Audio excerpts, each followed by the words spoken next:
Assalamualaikum warahmatullahi wabarakatuh. Waalaikumsalam warahmatullahi wabarakatuh. Nah, ini teman-teman, biasanya saya ngoprak ya, Pak, ngobrol bari ngacaprak. Nah, sekarang dimodifikasi. Jadi naon, Bang? Ngopeni, ngopi di pesantren hari ini. Nah, nih kopinya sudah siap seperti biasa, seperti Dede Inun diendus dulu. Masya Allah, mantap. Bikin ngiler nih. Ini ada yang beda nih ngopi hari ini, teman-teman. Saya ditemani yang punya pesantren ini, Bang. Betul. Beliau nih, ini biasanya nggak usah ngomong, nanti beliau yang ngobrolnya. Tapi saya awali aja dengan ada yang di depan mata saya. Ini dia. Produksi sendiri. Nah, ini karya siswa. Hal yang berbeda. Kalau biasanya kan nyari toko dulu. Ini bukan hanya tokonya, pabriknya ada di sini.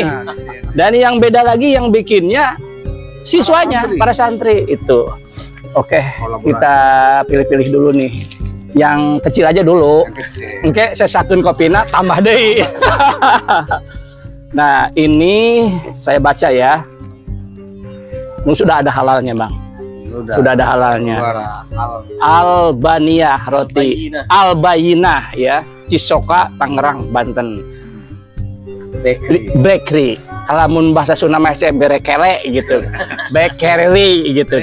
Nah, ini jadi sudah bukan hanya halal tapi sehat. Bos, tadi saya mau nggak komentar biar rasa yang komentarnya ya. Sebelum kopi. Komentar dari saya dulu. Memang Albayinah ini luar biasa. Saya dua tahun terakhir saya kesini, tempat kita duduk sekarang ini masih kandang kambing. Sekarang tiba-tiba sudah disulap menjadi kafe yang begitu bersih, rapi, sejuk, dengan berhadapan dengan alam yang segar dan terbuka. Ini mungkin nanti silakan lanjutkan pertanyaan. Saya ingin jawaban dulu nih dari Pak Kiai ini. Jangan dulu, saya mau explore dulu rasanya. Itu kan penting bagi konsumen ya, Pak Kiai. Nanti cerita yang berikutnya. Jadi ini promosi terselubung. Nah, ini yang produk yang bulat dulu ya. Nih saya udah endus kopinya. Tadi sudah dibuka pelan-pelan. Saya spill, namanya kalau di YouTube itu di spill. Saya jangan menatap ke situ ya. Boleh sambil membayangkan dulu. Nah, saya spill dari pinggir dulu nih. Masya Allah. Masya Allah, mabarik lana, khimar lana. Nggak ada perlawanan ya? Belum, ini lagi menjelajah rasa dulu. Jelajah rasa. Jadi ini apa yang bumbunya ini akhirnya ada rasa-rasa daging. Ada rasa daging.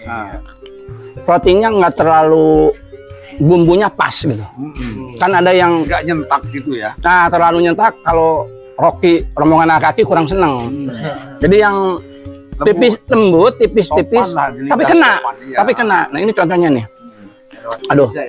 Padahal tadi udah makan. Tapi kan beda lagi ini mah, bukan termasuk. Kalau Pak Kiai nggak makan nasi dia. Kalau Bang Heri juga nggak makan nasi, tapi makan lontong. Lontong di bubur. Urang canda hari nanti isuk jangan pakai kejo, karek bubur wajeng lontong gitu. Aduh. Ada hasilnya ya. Dan jangan lupa kopi tanpa gula. Kopi tanpa gula. Jadi ini setelannya. Ya. Ek diinum panas kene. Teruput setuanya. Aduh, pas pakai ini. Bisa ya. Dengan kopi tanpa gula. Nah, tadi saya kan ngemeng-ngemeng nih sama Pak Kiai. Hindari gula. Ya kan? Di nasi sudah ada gula. Di berbagai makanan ada gula.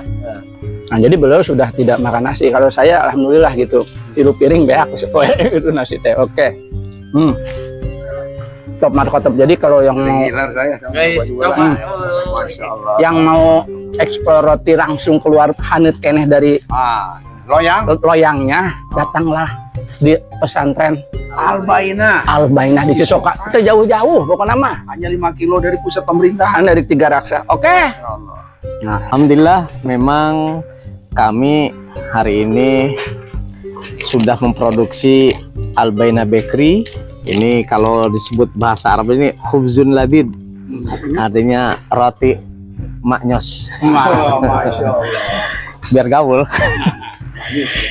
Kita memang mendirikan workshopnya ini untuk praktek anak-anak sekaligus sebagai sumber perputaran ekonomi pondok.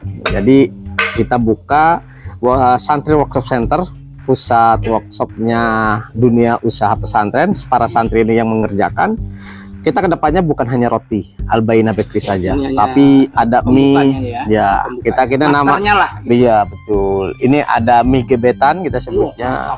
Gitu. Kemudian ada aneka macam kue kering nanti kedepannya. Cuman karena masih minimnya mulai dari SDM, kemudian sumber operasional dan sebagainya, ya kita sementara ya berjaring ya. Kita dulu memang ini areanya area yang masih ya semak belukar lah gitu.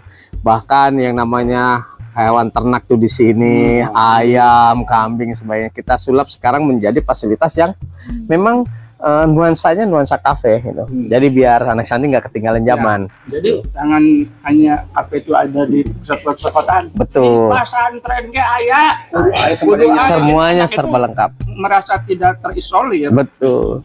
Jadi mereka dengan suasana yang seperti ini merasa tidak ketinggalan zaman. Tapi mereka tempat ini bukan hanya buat tempat makan, tapi obrolan-obrolan yang ketika mereka makan obrolannya berbobot, karena memang tempatnya tempat belajar tapi yang penuh dengan kenyamanan. Coba kita lihat kalau taman-taman bunga dengan seni-seni ini kita desain mandiri nih.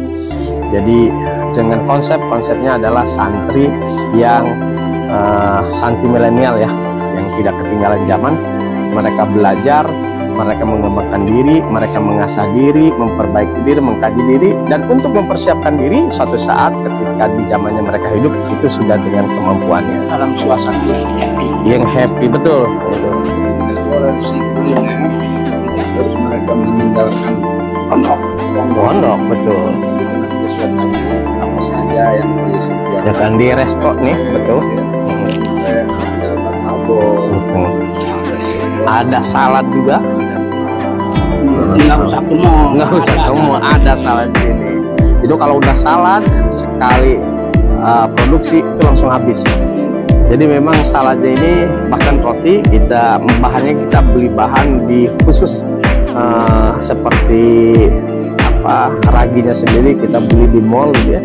Kenapa? Karena kita ingin memberikan sebuah makanan yang bergizi dan sehat.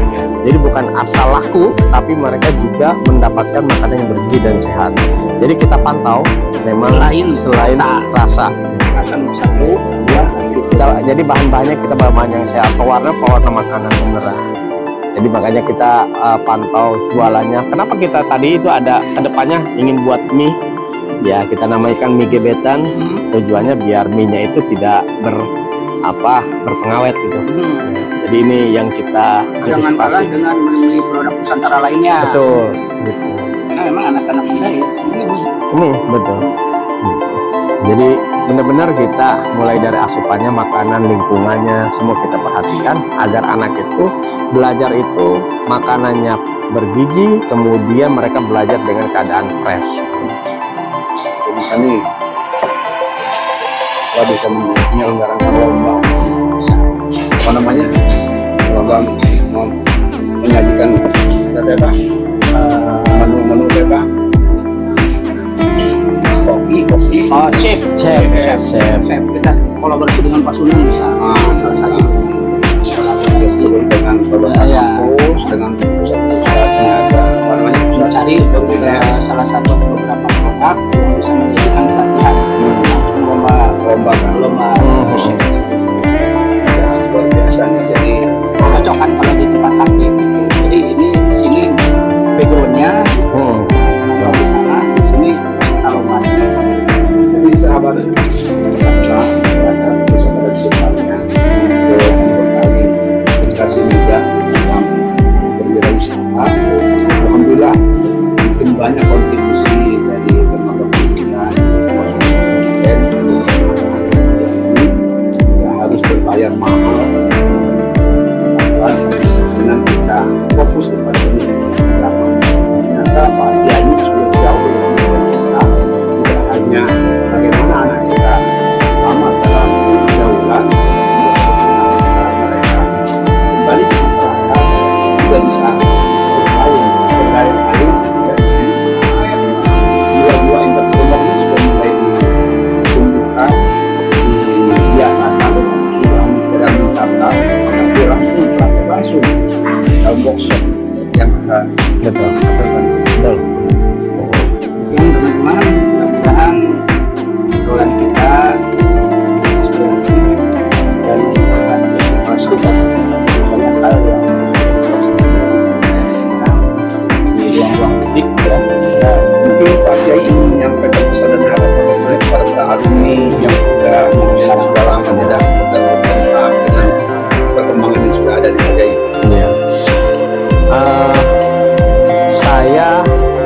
cita-cita yang sebenarnya ini cita-cita yang mudah-mudahan bisa diserap oleh para santri, yang kemudian mereka bisa berkiprah di luar sana, bahwa jangan pernah berkecil hati.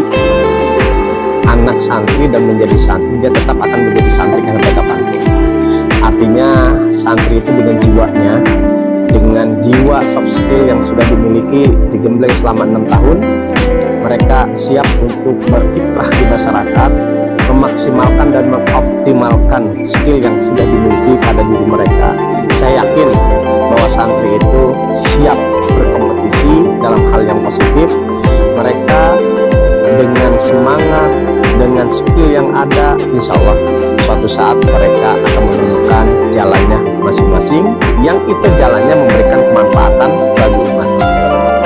Jadi saya optimis bahwa kita mencetak santri bukan tentang hari ini, tapi mencetak santri adalah untuk mencetak generasi yang selanjutnya ke depan, dan itu bermanfaat insya Allah mendukung program Tangerang Gemilang. Insya Allah, amin, amin, amin. Assalamualaikum warahmatullahi wabarakatuh. Waalaikumsalam. Tangerang Gemilang.